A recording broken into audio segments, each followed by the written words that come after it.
Hey everybody, welcome to the Orange and Brown Talk podcast. Dan Labbe, Mary Kay Cabot, Ashley Bastock. We're recording this on Monday. It's about 5:30, so we are less than 24 hours away as we're recording this from the Browns cutting their roster officially to the initial 53.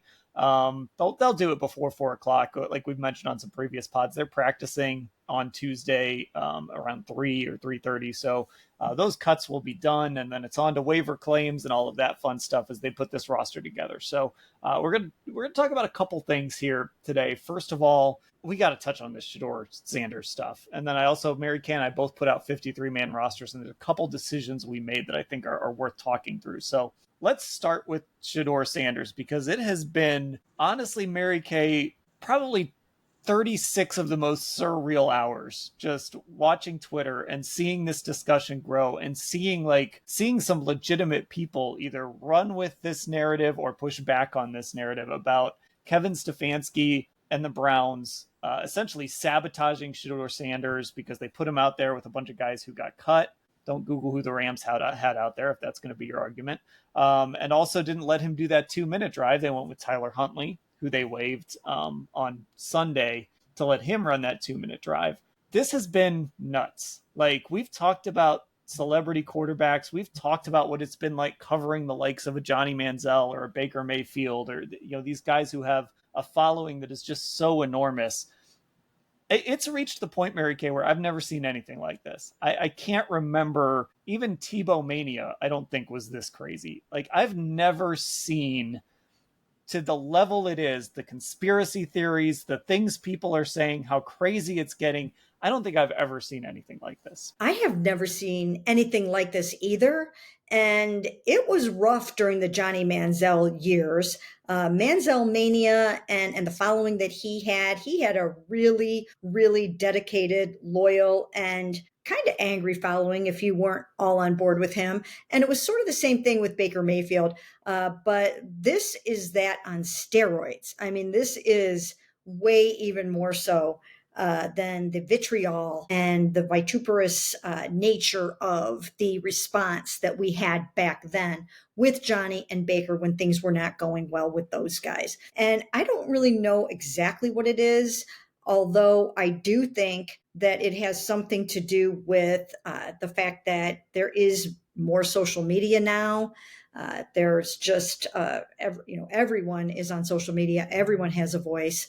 And, they do live in the fishbowl, the Sanders family, and you've got the whole Dion factor and everything. So it's been interesting. It's been really interesting. I would have to say that I have tried to actually block most of it out and not really get too involved in reading the mentions or the comments about it, because, it can kind of take you to a place that you don't necessarily want to go when you're just trying to do your job and cover it the way that it needs to be covered.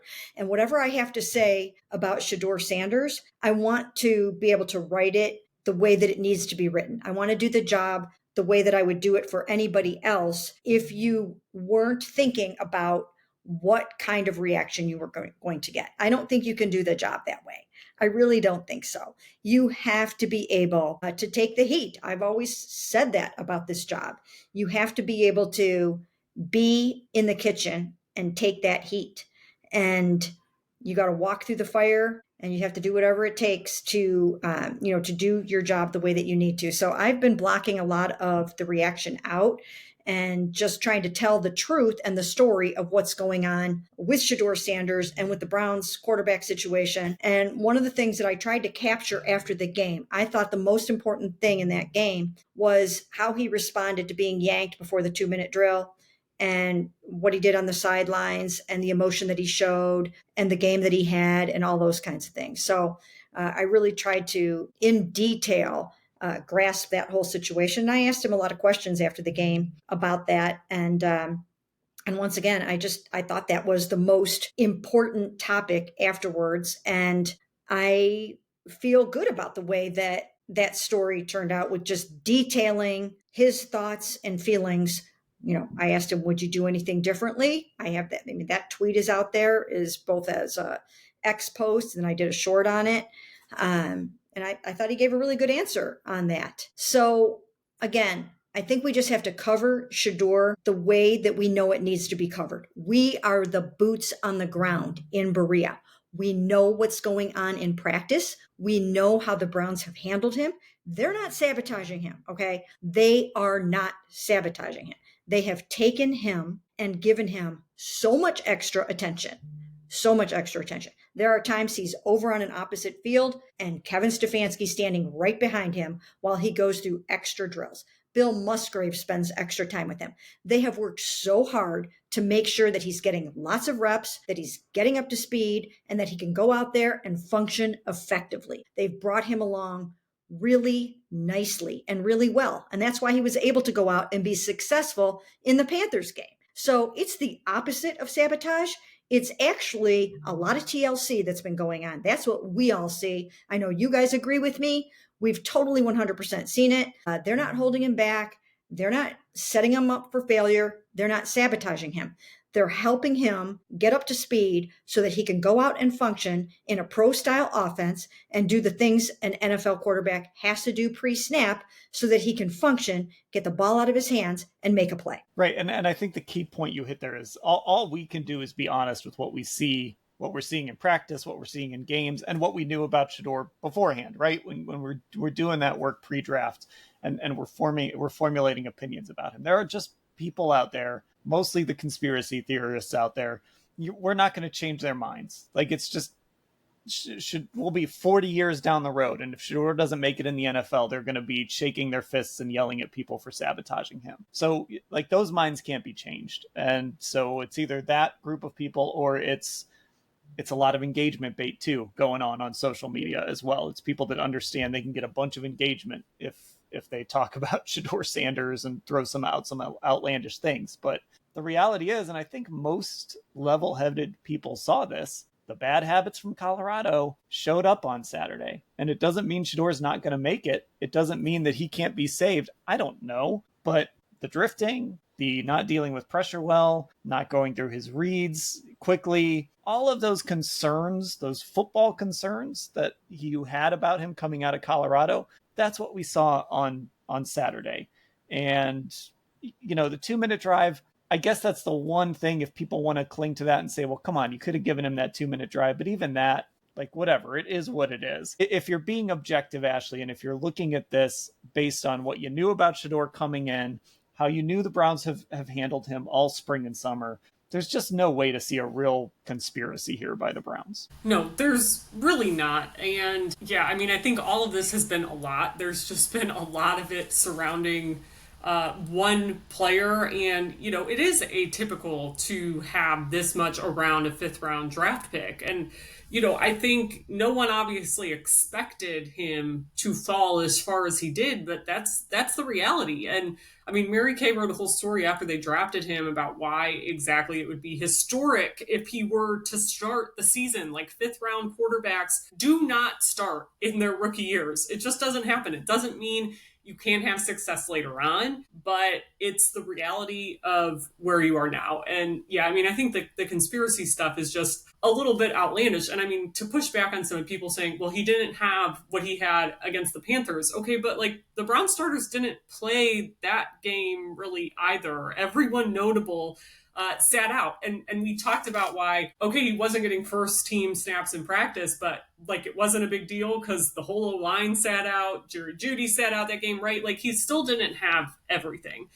So I think it's like, you have to take the good with the bad. And then the flip side of Saturday, people who want to insist it was a conspiracy theory and that they did this to make him look bad. Well, Tyler Huntley went out there with the same guys and got them a shot at a field goal. Like, it wasn't totally undoable. It wasn't an insurmountable task. And I also think this is where knowledge of the NFL and like basic kind of professional courtesies happen. The Browns knew they weren't going to keep Tyler Huntley, but this was a last chance for him to get in a game and get some film so that maybe another team will scoop him up once they got rid of him. Tyler Huntley did a lot for them last offseason. They have a good relationship with him. That's a way to help him out as well. And I think a lot of it goes back to something Mary Kay brought up on Saturday, which is this idea of Shedeur took 5 sacks in that game. That is a young quarterback getting hit way too much. Like, do the Browns really care if they win this preseason game? Not really, but they're definitely going to care if Shedeur Sanders takes a really hard hit and suffers some kind of injury that is going to impact him and impact these developmental plans that they have for him. So I think with any rookie, it's not going to look perfect. But I mean, to your point, Dan, you saw some of the bad habits. You saw the drifting backwards, like all the advanced analytics that are out there about him holding onto the ball for an average of like 5+ seconds. That just is not feasible for success in the NFL. That's not going to happen. Somebody can't pass block for 5+ seconds. So those are the things I think that it's not the end of the world for him to have a bad showing, because you need to learn from these things. Yeah, and I think the other thing too is, as we've kind of gone through these last couple days is, there's been a part of me that has wanted to quote tweet some of these crazy things and respond just every now and again. But the reality of it is, like, I feel like if I did some of that, it would almost be attacking Shedeur without, like unintentionally attacking Shedeur. And like, he doesn't deserve that. Like, he's not the one out here saying, well, you put me out there with fourth stringers and I wasn't given a chance and you guys are sabotaging me. I mean, Shedeur has handled all of this great, throughout this entire process, no matter what's been going on. Whenever we've talked to Mary Kay, he's handled it great. And after that game on Saturday, he handled it great. He did 2 different scrums. He talked to you after he talked to a big group, and then he did another scrum, and it was just like he handled everything the right way. So I think that's important. Like, this isn't about Shedeur. This is about the reaction and kind of the overreaction to what happened with Shedeur on Saturday. Yeah, and I'm glad you brought that up, because I think it's important to note here. I have been really, really impressed with Shedeur in so many ways this whole entire camp. And I have really come to like his personality. I really enjoy his personality. He's got a really bright spirit. He's fun. He's funny. As you mentioned, a bunch of us were in the media interview room listening to Joe Flacco. And so we didn't get to hear the first wave of Shedeur. By the time I got in there, he was still kind of standing there. And I asked him if I could ask him a few more questions because we missed him. And he graciously stood there and answered my questions. And I really appreciated that. I told him afterwards, you didn't have to do that. And that was cool. It was one of many things I've watched him do since he showed up on the Browns' doorstep that tell me that he's got a lot of the qualities that you need to be the face of a franchise. When he goes out to schools, that's genuine. He's not doing that because he wants the cameras to follow him there. I think he really, really loves to engage with high school students. I think he's got a heart for high school students. I think he's got a heart for kids. I think that's true, and I think that's genuine. I told the story of how when he walked out to do his interview one day and Jerome Baker was at podium 2, and a lot of people started to leave Jerome Baker and go over to Shedeur at podium 1, he stopped dead in his tracks, told the 2 PR guys, I'm not doing this until Jerome is done. He didn't do it for the cameras. I happened to see it and overhear it. And that was a really, really cool move by him. That showed maturity and the fact that he is a genuinely good person. And, we can't say that about everybody that we cover, right? I mean, there are some people that we cover that we wouldn't necessarily say those things about. There was a time back in the day where, and I know Baker has changed, but I wouldn't have said those things about Baker when he was here, because he had a side to him that made me wonder how good of a person he truly was. Now I see that he has been humbled and he's changed and he's gotten things turned around. And I think that's genuine and true. And I can see that in him. But back in the day, he was difficult and really not a nice person when he was here.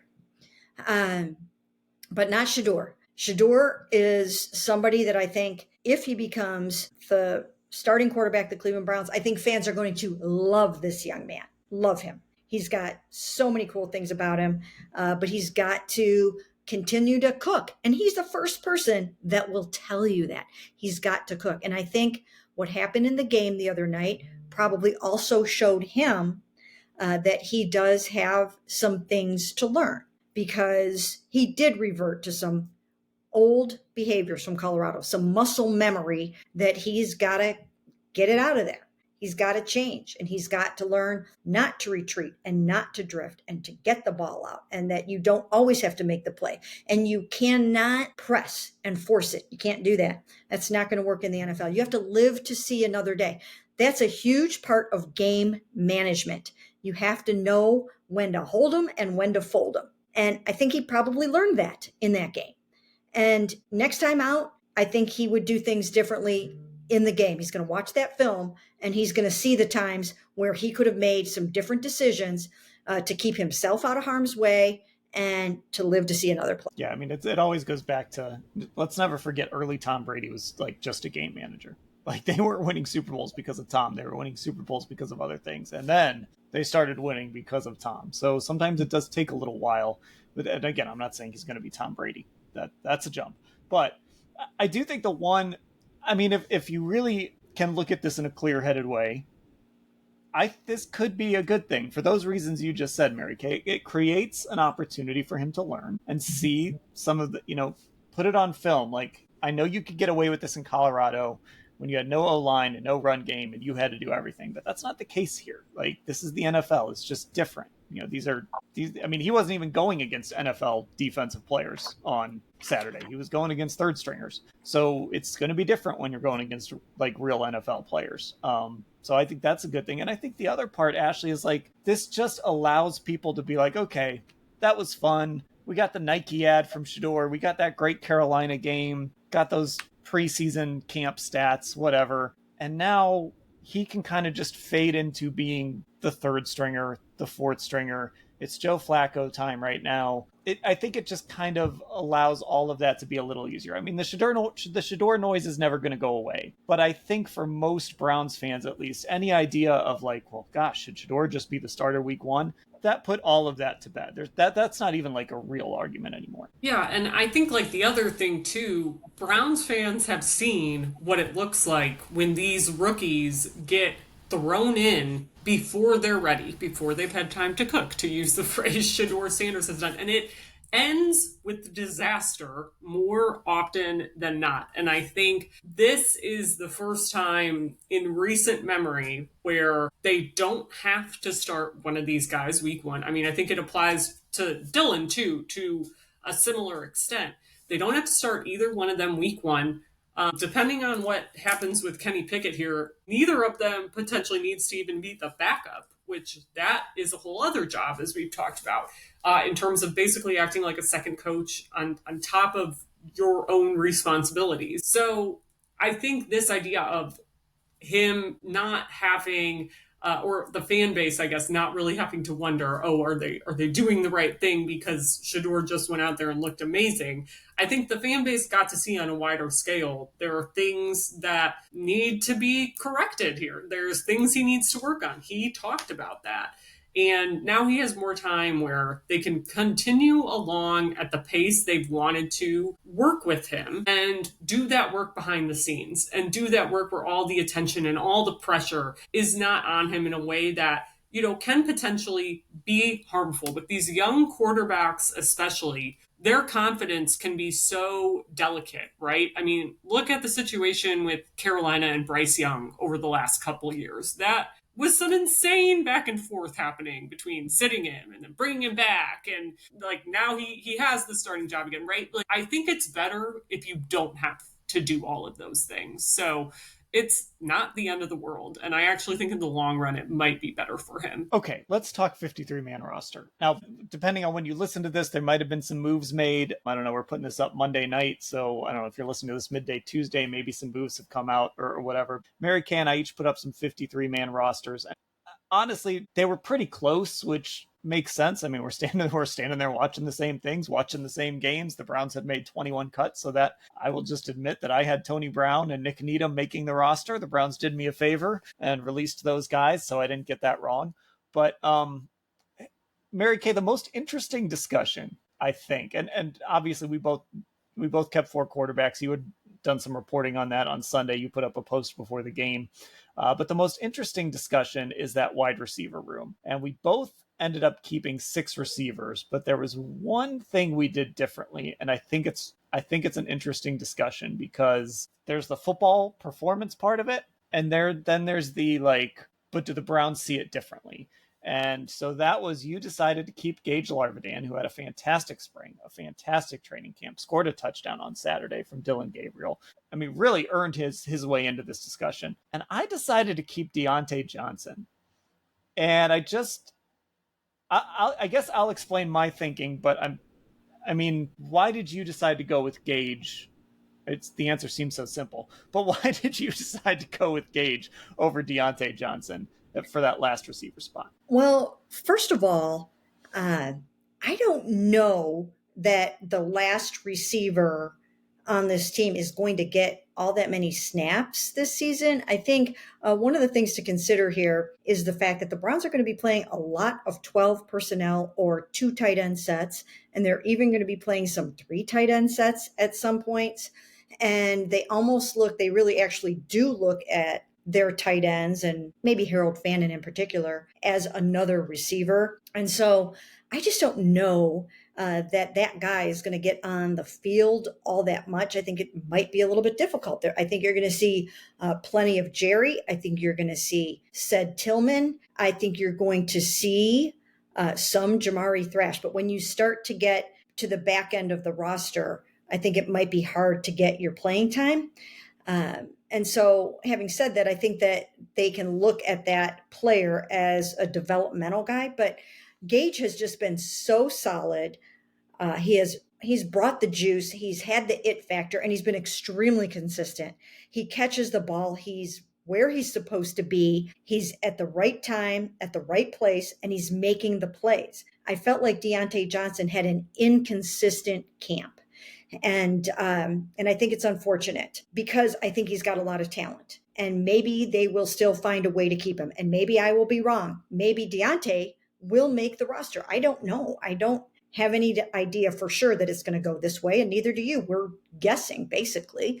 But when I look at it, if I were the GM, I would do it this way because I just felt like Diontae wasn't as consistent as he needed to be.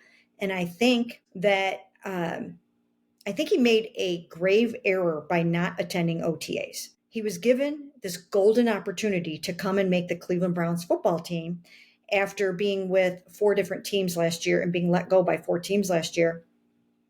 And this is almost a last stop for him, potentially. I mean, now someone might pick him up because I think he did have a decent enough camp that someone can probably see that he can play football.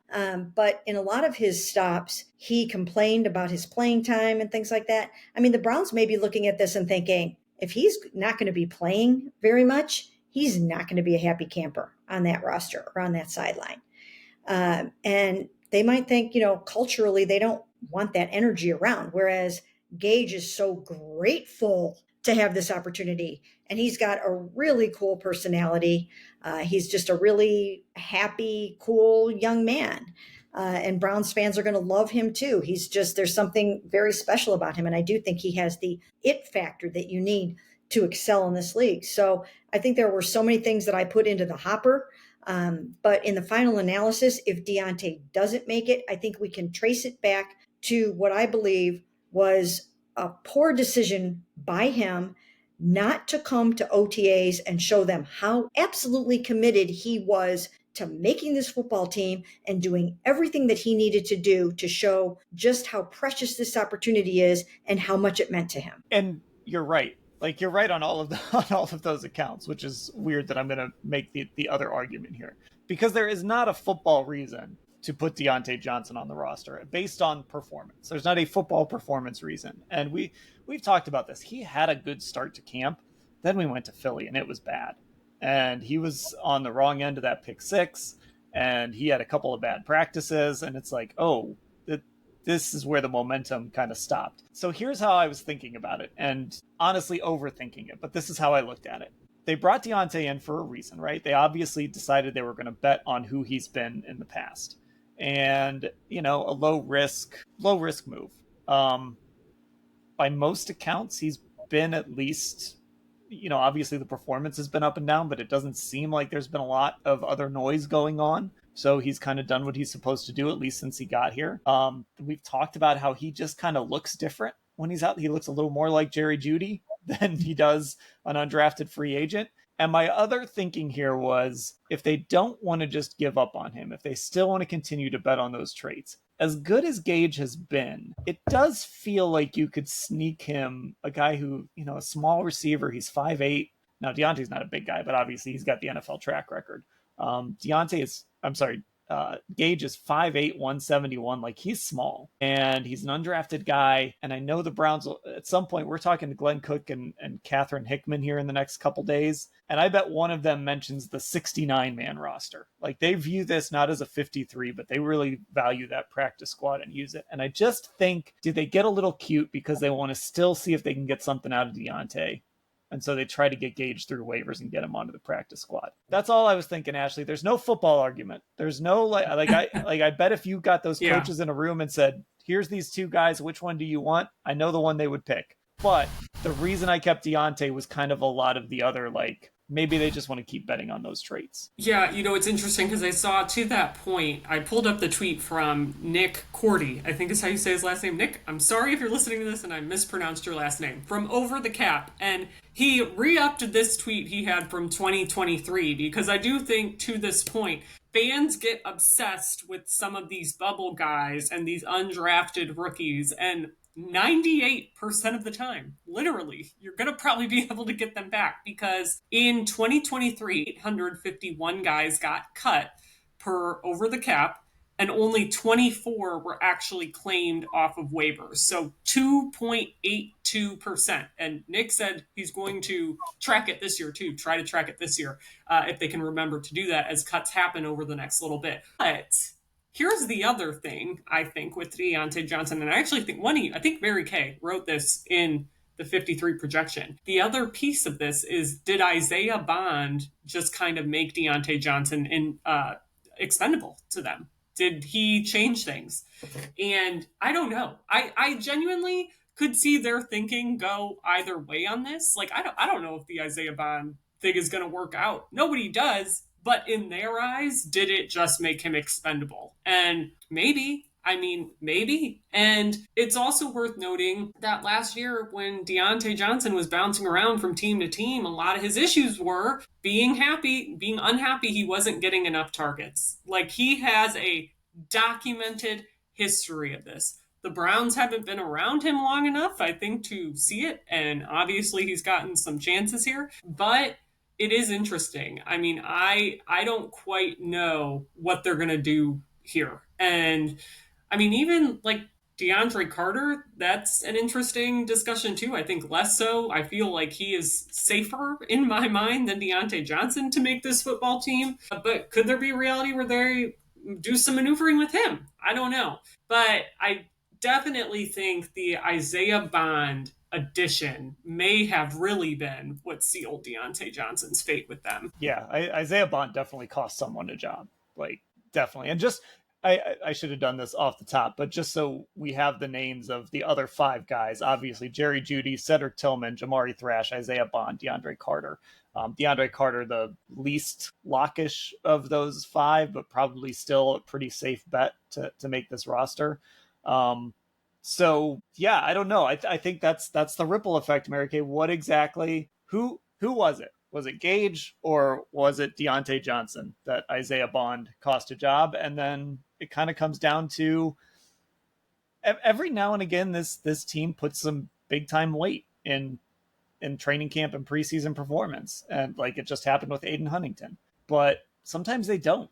And I just don't know how they're going to approach this. Well, you know what? Having said all of this and making the case for Gage, who I think really fits the culture of this football team, smart, tough, accountable, just like I said, once Browns fans get to know him a little bit, because I do think he's probably going to be around, I think they're really, really going to like him a lot. Having said all of that, I have like a weird affinity for Diontae Johnson. I feel like he's almost, I don't know what it is. I feel like he's a little bit of a troubled soul. Can I jump in though? Yeah. Like you were going a different direction there, but I think that affinity is sort of why he would make the roster too. It's this idea of maybe still what he can be as an NFL player versus how many undrafted guys actually turn into, like, they're great stories, and certainly it would be great if Gage made the team and was awesome. What's the reality of that? Yes, no, you're very right about that. Especially such an outlier at 5'8". I mean, we would really have to search far and wide to find a comprehensive list of 5'8" receivers that have been successful in the NFL. So he's really truly an outlier. And Diontae Johnson has made the Pro Bowl, and he can also return. So he brings value in two different ways. But when I look to his year last year, I just see a player who I feel like I don't know. I don't even know how to describe it. I feel like he just almost needs a good support system, some understanding. And I do think that Isaiah Bond probably knocked him out. I mean, if he's not going to make the roster, I think Isaiah Bond's arrival is going to have something to do with that. But I just really kind of felt like if you got him into the fold, that maybe, just maybe, he could put last year behind him and pull himself together. And I would hate to see a player like that. I watched him with his two really darling little sons at training camp. And I know he wants to be, you could just tell he wants to be a good dad. He wants to be successful for those boys. And there's something about him that makes me wish that he would make this team and pull it all together and things would work out really well for him. So I'm kind of still hoping that that happens in some way, even if he has to leave and come back or leave and go on the practice squad and work his way back up. I do think he does need to get just a little bit more humbled to the point where he's willing to do anything, whatever it takes, to make sure that he's showing a team just how committed he is. I was very surprised that he didn't come to OTAs. Very, very surprised. They're giving him this great opportunity. You have to show up for that. But still, there's something about him. And there's something about him on the field. Like you said, a Pro Bowler hits differently. The route running is different. You have to account for a guy like that can get open like that on double moves, single moves, you name it. So there is something to be said for having a Pro Bowl caliber receiver on your roster if he's going to fit in your culture, if he's going to be able to make an impact on your team in some way. So even though I'm sticking by having Gage over Diontae, I would like to see Diontae get another chance here in some way. Yeah, and I think that's what, again, as I looked at the two rosters, I still think this was the most interesting discussion. And again, I wish I had a better football argument for Diontae Johnson, Ashley, but they're just, like I said, there just isn't one.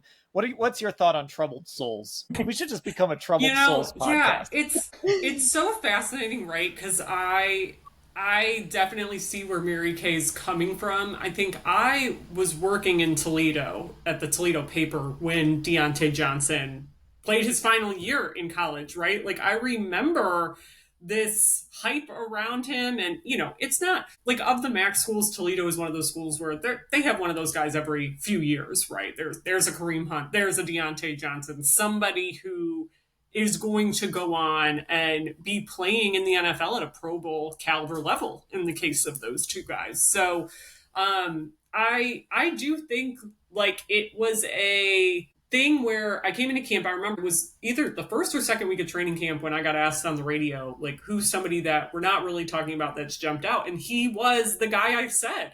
Like, he had a really good first couple of weeks, and it was that route running that we talk about. Like, you don't get that route running often. So I do wonder, even though the Philly practices weren't great, even though he was in the wrong spot probably on that Dylan Gabriel pick six, from our context clues and everything we can infer, it certainly looked like it was Diontae that was in the wrong spot. Like, is there still enough there that they would keep him around?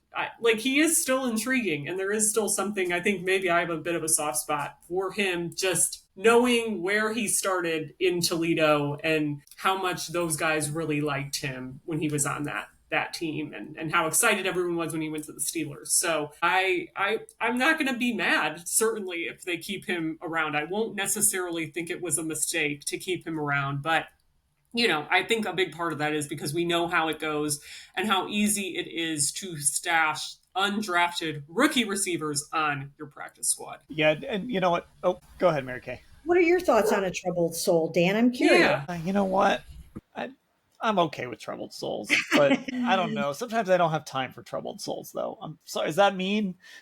No, I don't know why I feel this way.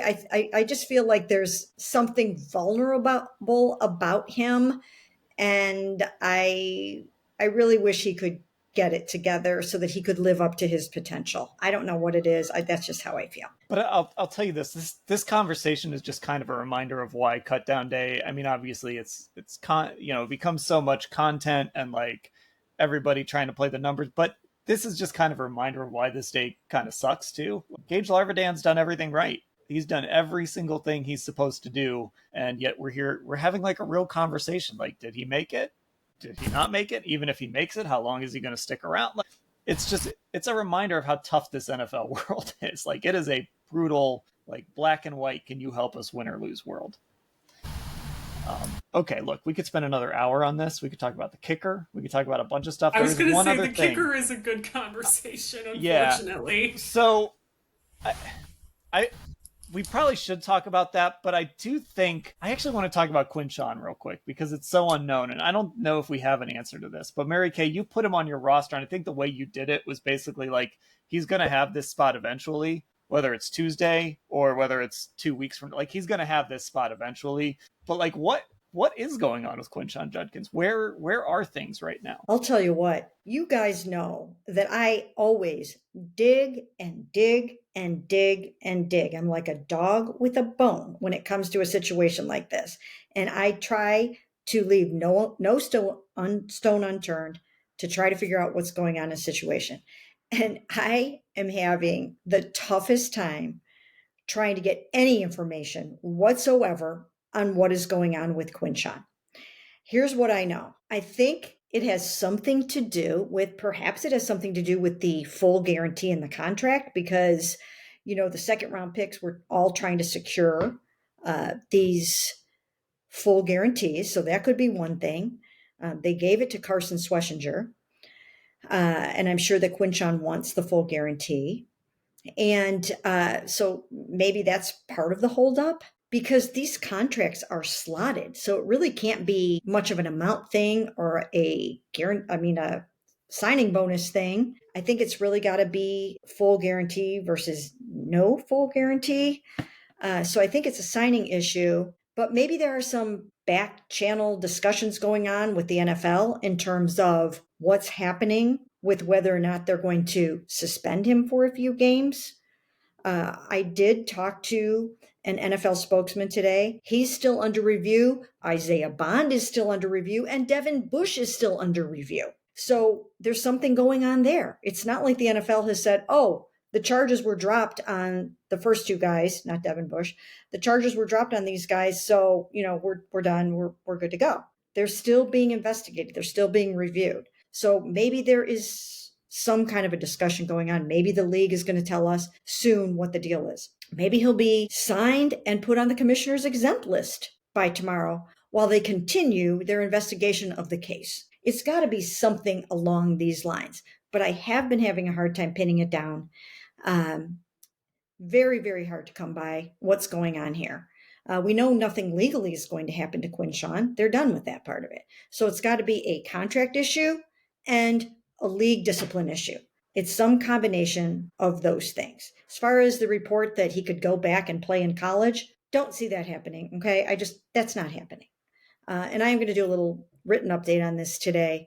But that's not in the cards. It's really a matter of him just getting the contract signed and then the league wrapping up its investigation and deciding how it wants to proceed. And I think that's where the holdup comes in. And I don't know where he's going to be at 4:00 on Tuesday. I don't know what that's going to be. If he goes on the commissioner's exempt list, then they get a roster exemption for him and they can have somebody else on the team for a period of time until he actually hits the roster. So there's a lot of things going on with this. But I do think ultimately, and the reason why I shaped the running back room that way is because that's how I think it's going to turn out. Even if he serves a 2-game suspension or a 3-game suspension or a 4-game suspension, I'm just trying to reflect here that that's how I think it's going to go. And I think they'll put Amani Marshall and Travion Williams on the practice squad.